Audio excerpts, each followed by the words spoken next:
Power 5 here coming up.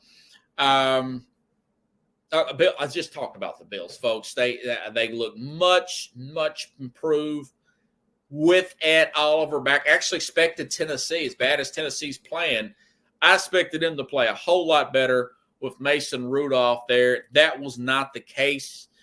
They looked good for the first half. Buffalo a little sluggish after that close game against the Jets.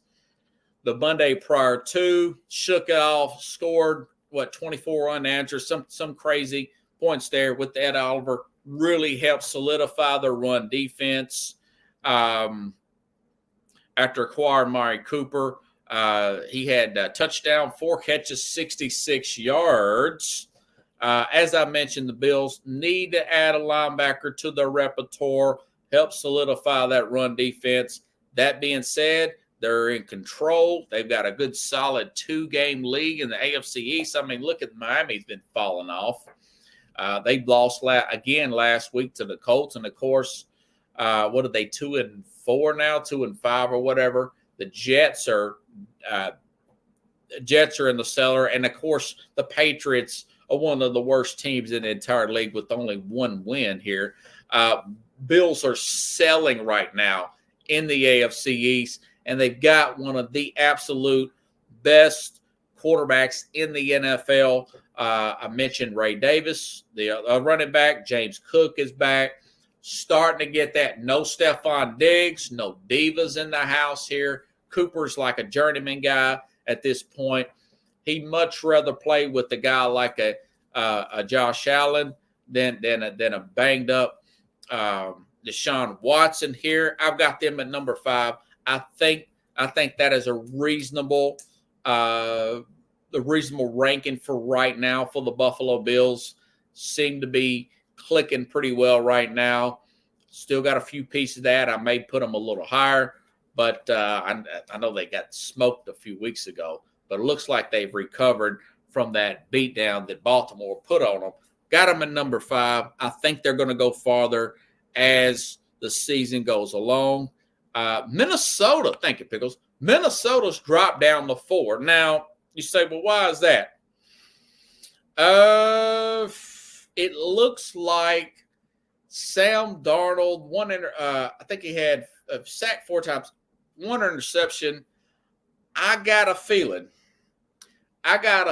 that Minnesota, that O'Connell may have squeezed all the juice out of Darnold, and now he's going to start to come down the earth a little bit. They've got a tough road game this week at the Rams. I'm not sure if the Rams beat them. As good as Minnesota's playing, Sam Darnold has a tendency to make foolish mistakes at foolish times. Keep an eye out for that. Keep an eye out for Darnold making some mistakes. That's why I've dropped them off. That being said, of course, they're still third in sacks and plus differential of 61. 4 sacks, 1 interception. Detroit slipping back in the old habits here. Keep an eye out for that. Minnesota may drop down a little more and come back down to earth. There's a lot more film on Flores' stunts and whatnot. And you can throw on them. They've still got one of the worst secondaries statistically out there. Believe it or not, as good as they played, you could definitely light them up there. We just mentioned it with Alamon St. Brown with 9 catches, 116 yards, touchdown there for him as well. And they know where he's coming from. That's in division league here. But I still got them at number 4. They were number 1 last week. That was a close game.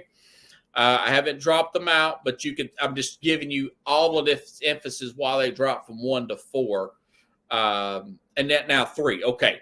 Now, number 3, Detroit. Just mentioned the Detroit Lions here. Big win here, going on the road, winning at Minnesota. No Aiden Hutchinson there. Very good balance there with the run pass there between Jabari Gibbs there and, of course, Jared Goff totally playing into that. By the way, their second total offense in the whole NFL, 3rd in passing, 4th in rushing. That is really, really good balance there for this Detroit Lions team here, if you look at it. And defensively, they're ninth in points allowed, pure balance there. Of course, I made a note that they should probably still trade for a pass rusher somewhere. I've read that Myles Garrett, teams have called Cleveland about Myles Garrett. I mentioned Mason Crosby with the Raiders, and apparently Mark Davis does not want to give up on Mason Crosby. If I'm Detroit, I'm really trying to take advantage of my window, and I do not want this thing to slip away. You want to treat it like you might not get an opportunity next year, in my opinion. So I do think they need to make a move as well at the trade deadline. They are serious contenders. So they are number 3 in my Power 5. Number 2, listen, Baltimore Ravens, another big road win. I mentioned that at the top of the show. Lamar Jackson, again, 23-1. That's better than Brady against NFC teams. Never seen a record like that before. More touchdowns than incompletion last game. And, of course, they're the number 1 run defense by about 15 yards, this Baltimore Ravens. Their run defense is stellar. And, again, if they can avoid Kansas City and somehow avoid Pittsburgh, they can win the whole thing because the way Lamar Jackson plays against these NFC teams here. Told you I've came around on this guy from last year to this year.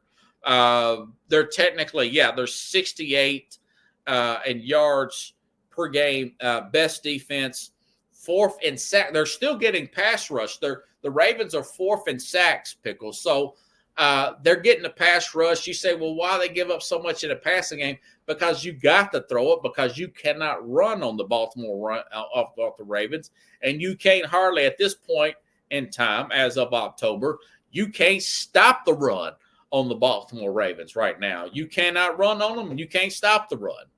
And they're playing really well. Love that safety, Cal Hamilton. Man, he's a great player that they have, too. Another good player, kind of like Brian Branch. Him and Brian Branch are 2 of the best safeties in the NFL right now. So I've got the Ravens at 2. And, of course, listen, the Chiefs, even though they seem to be falling apart, they are the champs. Every time they beat the Ravens week 1, they beat Cincinnati the other day, or they beat Cincinnati a few weeks ago. They beat the San Francisco 49ers at the Niners. That game really wasn't as close as the box score was. Kareem Hunt, 78 yards, 2 touchdowns. The Chiefs, what did I say? They're fifth in total points allowed. Steve Spagnuolo, he is the man. I mean, this defense, and again, guys like that linebacker, I think his name is Karafis or whatever his name is. This guy, I think he was one of the players picked out of that Tyreek Hill trade there in the draft. Covers a lot of ground on the defensive side. I know they need help at receiver. They really need help at tight end. I know Noah Gray's kind of picking up the slack a little bit with Kels. I know Kels still a pretty decent blocker. I was listening to some coverage of him talk about the blocking. The offensive line, they've made some adjustments on their line. Line seems to be good. Really good run there by Patrick Mahomes the other day. Plus, Mahomes, he didn't even throw a touchdown in this game. He ran for one. He didn't even throw a touchdown in this past game. But they're still the number 1 team as of right now. They just got to get that other receiver and add some depth there until you get your guys healthy there. Smith-Schuster's hurt now as well. I know that Mecole Hardman made a play there. There's only so much you can come up with that eventually the competition is going to knock you out come playoff time. So you got to keep all that. Pickle says Karlaftis, excellent linebacker. Yeah, he was one of the players, man. That guy covers a lot of ground there. So they're really good on the back end. I thought they would miss L'Jarius Sneed here in Tennessee. Having a good season here at Tennessee. He's just got a lot of bad quarterback play here for the Titans. So That's my top 5. You got Buffalo, like Pickles. I appreciate you writing these down for me. You got Buffalo there at 5. You've got the Vikings here at 4. You've got the Lions here at 3. The Ravens with their good run defense and, of course, their ability to run the ball and best overall offense as well. Number 2, the Chiefs, who beat the Ravens, at number 1. I think they just